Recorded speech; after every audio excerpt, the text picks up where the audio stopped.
Hi everyone, welcome back to my channel. Welcome to another video. If you're new here, welcome. My name is Kristi. So this is going to be a little bit different, kind of compared to a meal prep video that I normally do. So if you are new to my channel, usually on Sundays, I do a great big meal prep for my husband and I, where I prep breakfast and lunch. I actually make them for 3 days for each of us. And then I also put together what I call DIY dinner kits, where I'm just putting ingredients in a bag and getting it ready for the week. And then when I get home from work, I actually cook those then. Today, I'm doing something a little bit different because I'm not meal prepping. I'm actually just kind of getting some things ready ahead of time. So right here, I'm taking some squash and zucchini. This is just a whole bunch of squash and zucchini. I really like to have vegetables with my eggs in the morning. So since I'm having eggs this week, I decided I'm just going to cook them at work, just in the microwave, but I will put together my vegetables to go with it. So what I'm doing here is I just have some extra virgin olive oil that I've put in the pan. And like I said, I have some squash and zucchini that I've cut up in there. I also have a little bit of broccoli as well. My squash and zucchini is peeled, but feel free to leave the peels on yours if you prefer. So I'm just going to saute these up, and then I will be eating these throughout the week with my breakfast. So I am going to be doing a little bit of a meal prep after all. I had asked my husband if there was anything he would like me to throw together for him throughout the week, and he asked if I would mind making some overnight oats for him. So I'm doing some birthday cake overnight oats, and here I just have some oats and then also some chia seeds. I'll put the recipe for this down in the description box below.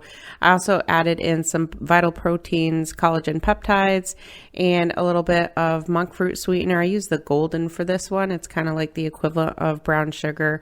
And then just stir up those dry ingredients.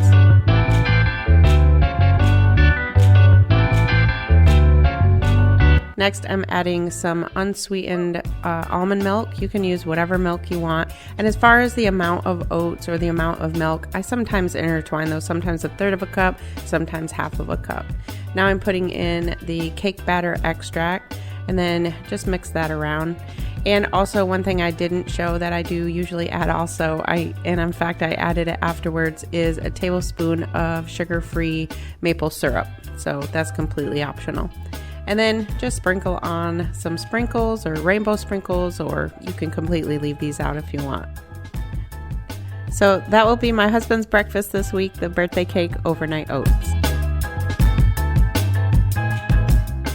All right, I'm going to be using my Instant Pot to cook this turkey breast and use it for sandwich meat for the week. So rather than buying sandwich meat from the store, I just like to make my own just out of a regular turkey breast.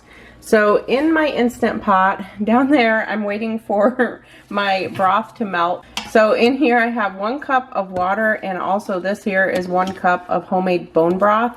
So I'm just waiting for that to melt. I thought the hot water would melt it enough, but it's taking a little bit of time. So I'm gonna let that melt. So while I wait for that to melt, I'm gonna get my turkey breast ready. I'm just gonna put it on this trivet here and put that down in there. And the other thing I'm going to do, I'll show you in a minute, I'm going to take this mixture. It's just olive oil and herbs. I just put in some paprika, olive oil, garlic powder, Italian seasoning. So anything you want, you can put in there.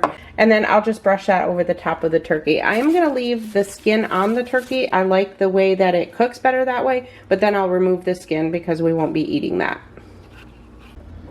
All right, I ended up having to put the broth in the microwave just to finish thawing it out. So I've got my turkey breast on the trivet there. So now I'm just going to take my olive oil mixture and just pour it over the top. And then just take a barbecue brush and kind of brush it around.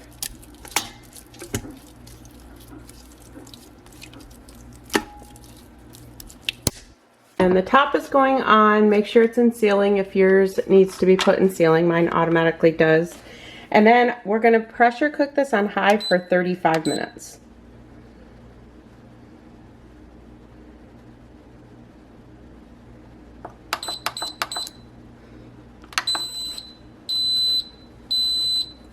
So that's just going to take probably about 10 minutes to come up to pressure, and then it's going to cook for the 35, and then we're going to just let it naturally release the whole time. So probably about a 15-minute natural release. Okay, this has actually been sitting here for 21 minutes, so there's no steam left in there. And that's what it looks like. So I'm gonna get this out on a plate and just let it cool down before I cut into it. All right, so this is what it looks like. I took the skin off it, and I also put a little bit of Lowry's seasoning salt just on the top and just sprinkled it with a little bit of black pepper, because once I took that skin off, it kind of took away what I already had on there. So now what I'm doing is just taking my knife and just slicing it into very thin slices like that, just because that's how we like it for our sandwiches.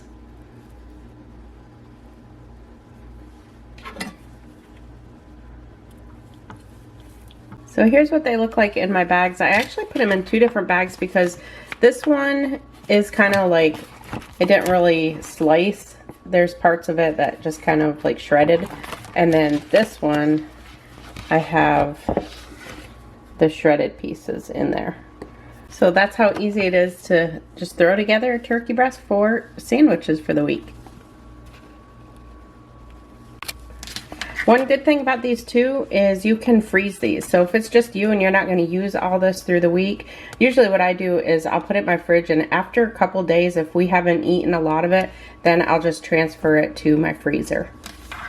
So that's how easy it is to throw together a turkey breast and make your own sandwich meat out of it. So now, speaking of bone broth, I actually need to make more bone broth. So in my Instant Pot, I just have a whole bunch of vegetables. So basically, anytime I'm chopping up vegetables, I always keep the scraps in a bag and just keep them in my freezer. And then when I make a whole chicken, I keep the chicken carcass, and then that goes in there as well. And also, in addition to vegetables, I also put garlic, salt. I put the whole peppercorn in the Instant Pot, a couple bay leaves, which I end up having to pull those out. So it just goes in the Instant Pot on high for 2 hours, and then I just let it naturally release the rest of the way. And then, as you can see, I'm taking a mesh strainer and just kind of getting the broth all out of there. I will link down in the description box. I'll put a link to a video that I did that shows step by step how I make my bone broth. So if you want to watch that, like I said, I'll put the link down in the description box below. So I just like to always have bone broth in my freezer. That way, if something calls for broth, I can just use my own homemade kind. Or especially like if I'm making rice in the Instant Pot, I love using bone broth for that. And if you ever have to go on some type of liquid diet per your doctor's instructions, maybe you're having some type of procedure that you need to do a liquid diet, bone broth is perfect to making sure that you're still getting some vitamins and nutrients in. So that's what I have for broth. It usually makes probably about 14 cups. I fill my 8-quart Instant Pot to the max line when I do it. So after the broth is cooled down, then I just put it in these super cubes. I have 2 of these. They are just silicone cubes basically that you can freeze things in. I freeze everything in these. I freeze my broth, I freeze soup, I freeze pasta sauce. It has different things in there, 1 cup and a half a cup. So that way you can kind of portion things out and put it in your freezer. So if you're a single person and you want to make pasta sauce and you only use a half a cup of pasta sauce, you can just put your pasta in there to the half cup mark, and then when you go to make your single serving of pasta, just pop out half a cup and you're not wasting it. So now here's what I have left. So I only have 2 of those super savers, so it only makes 8 cups at a time. So I'm going to freeze these 8 cups, and then once those are froze, I'll pop them out and put them in a gallon bag, and then I'll freeze what I have left. So I usually end up with just, 1 or 2 gallon bags with however many cups inside each bag in my freezer. Something else I've done after they're froze is taken my vacuum sealer and just vacuum sealed each one individually, but that's completely up to you. The next thing I'm going to do is just a little bit of vegetable prep work. So I have some celery and carrots that I'm just cutting up, and I usually store those in my fridge in mason jars, and I put water in the mason jars and just leave them. I have them in there just open like that, and that way I can just kind of snack on them throughout the week. You'll notice these carrots right there, I have those in like fry shape. Those ones I'm cutting up for a dinner that I'm going to be putting together. I'm going to be having basically some potatoes and carrots mixed together. I do like potato and carrot fries. So that way they're already cut up and ready to go. I'll keep them in my fridge that way. I also have some cucumbers that I'm going to use. So for my lunch this week, I'm just going to be having these really big salads. I like to make big salads with a bunch of healthy fats, proteins, and just anything I can add to them. I love big salads. So I have my cucumbers. What I usually do is 1 cucumber each day in my salad. And then you saw my mixed greens. And then I also have some grapes left that I'll use throughout the week for snacking. And as always, I'll link the fruit and vegetable containers down in the description box below. I always try to link anything you see in my videos. I try to link the item down in the description box, but they really hold fruits and vegetables great. So I have my vegetables in the big glass dish. I'll take that to work with me. And then what I'll do is take a small glass dish and I just spray it with some cooking spray. And then I just bring the eggs with me to work and just make those in there. I'm also going to have some cottage cheese. I have full fat cottage cheese and then I also have reduced fat cottage cheese. Basically just depends on how much fat I have in the day, or if I'm just having just a cottage cheese, I tend to use a full fat one just to hold me over a little bit longer. I usually have some type of fruit with it, a kiwi or banana. And as you can see, it doesn't really make much of a difference. For the reduced fat is 120 calories, and then for the full fat is 140 calories. But if you're following WW points, it's only 2 points for the reduced fat, and then it becomes 5 points for the full fat. So that's what I refer to as a productive day on a non-meal prep week. But I guess you really could call this some type of meal prep.